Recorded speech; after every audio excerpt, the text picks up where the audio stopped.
Hi friends, I am at Corinth port. Corinth had two ports. The bigger one, the most famous one, was this.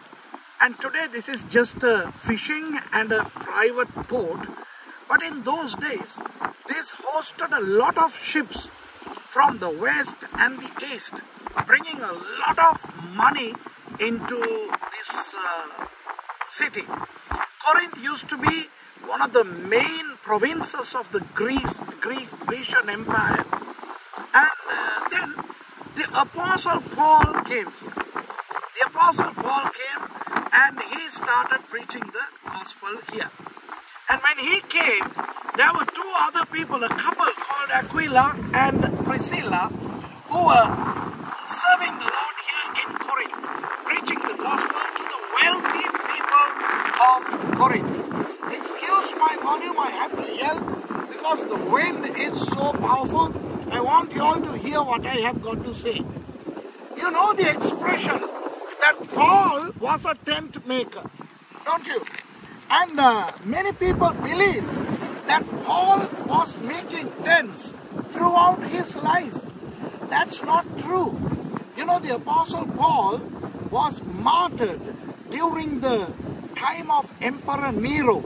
And scholars say it happened around 64-65 AD, which makes Paul someone who have served the Lord for over 3 decades. Let's say 30 years. Of the 30 years of Paul's ministry, Paul made tents only for 18 months of his time that he spent here in Corinth. Why?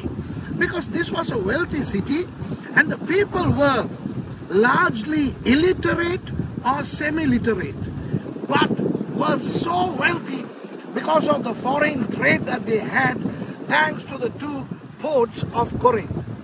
And since people were so wealthy but not very intelligent, they wanted to show off their life. So if they helped a servant of God, say with food, accommodation or money, they had a habit of advertising it.